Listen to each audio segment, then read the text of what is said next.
समुद्र की लहरों की भांति विचारों का उपद्रव मन को निरंतर स्थिर रखता। कुछ भी सुनने और समझने के लिए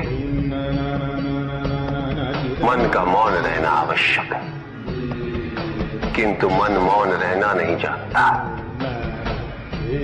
वो तो निरंतर कुछ ना कुछ कहता रहता। प्रतिपत्ति शब्दों का आक्रमण चलता रहता है मन पर, और यही आक्रमण है जिसके कारण व्यक्ति कभी भी शब्दों के परे नहीं जा पाता। जहां जीवन की सत्यता का बोध उसकी प्रतीक्षा कर रहा होता। साथ छल तुम्हारी अपनी इच्छाओं ने किया है, तुम्हारे हट ने किया है, तुम्हारी अपनी सोच ने किया है। ये रहस्य नहीं कि प्रत्येक आत्मा मुक्ति की इच्छुक होती है। जो मरता है वो है पंचभूतों से निर्मित शरीर,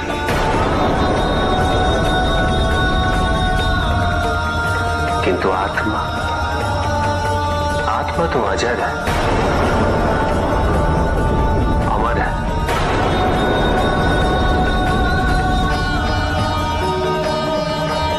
जिसकी यात्रा मोक्ष पर संपूर्ण होती।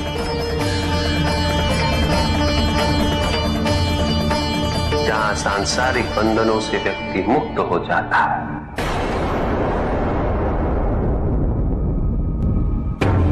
सारी इच्छाएं लुप्त हो जाती। किंतु तुमने तो कभी सत्य की खोज ही नहीं की। तुम तो सदैव उन तत्वों को ढूंढते रहे जो तुम्हारे अहंकार के पोषण हेतु आवश्यक थे।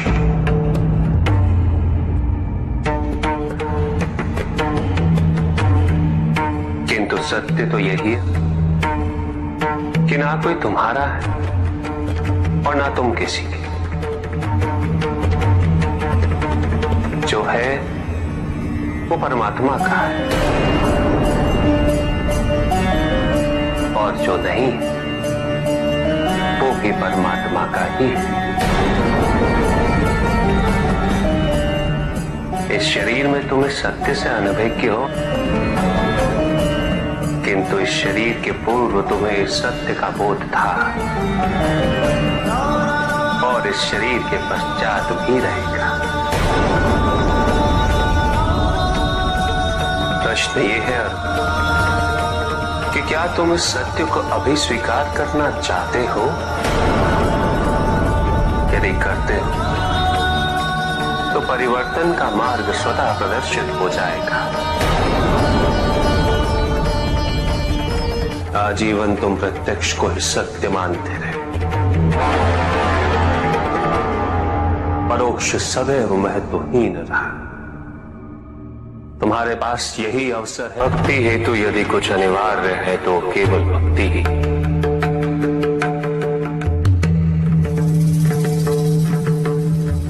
किंतु प्रश्न ये है कि क्या आपकी भक्ति संपूर्ण है?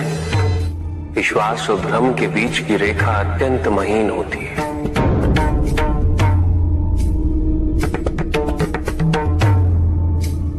असंख्य व्यक्ति ये नहीं समझ पाता कि उनका विश्वास विश्वास है या भ्रम।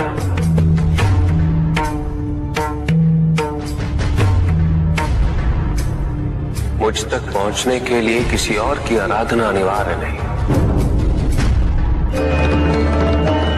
मेरे सच्चे भक्त तो मुझे किसी भी रूप में पूज सकते, किसी भी रूप में प्राप्त कर सकते। ओम नमः शिवाय।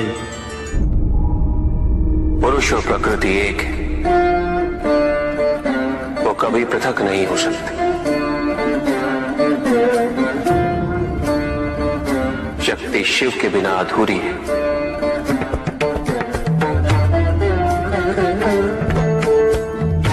और शिव तो शक्ति के बिना शव के समान है। शिव शक्ति पुरुष प्रकृति का संतुलन सदैव अनर्थकारी सिद्ध होगा। शरीर में यदि स्त्री तत्वों की ऊर्जा नहीं तो शरीर निर्जीव नहीं।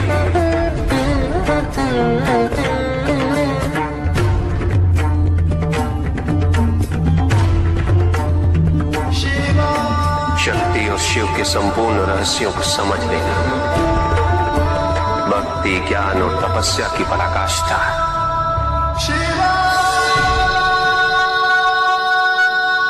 जब ज्ञान के लिए शब्द पर्याप्त ना हो, उदाहरण प्रस्तुत करना अनिवार्य हो जाता है। केवल आपके लिए ही नहीं, अपितु आपके माध्यम से समस्त संसार को शिव और शक्ति की संयुक्तता से पुनः अवगत कराना इस प्रसंग का उद्देश्य था। चुप।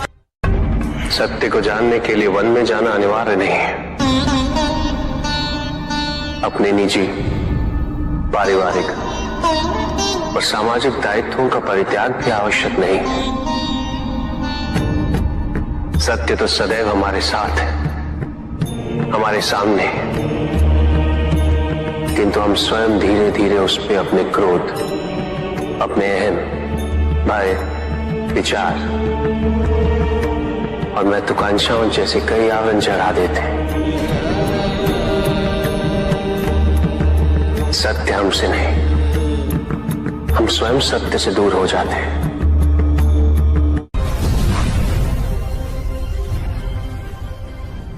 ज्ञान का भ्रम अज्ञानता का प्रथम लक्षण है। इस प्रकार भरे हुए पात्र में कुछ नहीं समा था, उसी प्रकार ज्ञान के अहंकार से भरे मन में अधिक ज्ञान नहीं समा था। जहां प्रश्न नहीं वहां जिज्ञासा नहीं, और जहां जिज्ञासा नहीं होती वहां ज्ञान की वृद्धि नहीं हो सकती। निसंकोच होकर पूछिए। प्रभु, आप तो कालोपरी हैं, सर्वज्ञ हैं, त्रिकालदर्शी हैं। चारों ओर ये जो अज्ञान का अंधकार फैल रहा है, उसमें ज्ञान का मूल अर्थ कहीं ना कहीं खोता जा रहा है। मेरा आपसे विनम्र निवेदन है प्रभु, किसी अन्य विषय पर चर्चा आरंभ करने से पूर्व हमारे और इस समस्त संसार के कल्याण और मार्गदर्शन हेतु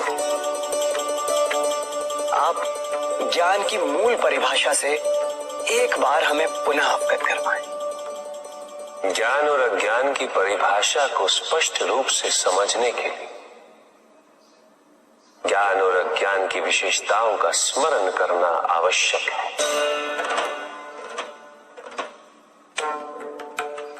जिसके कारण स्वार्थ, विनाश, क्रूरता, अशांति और भय में वृद्धि हो, वह ज्ञान है।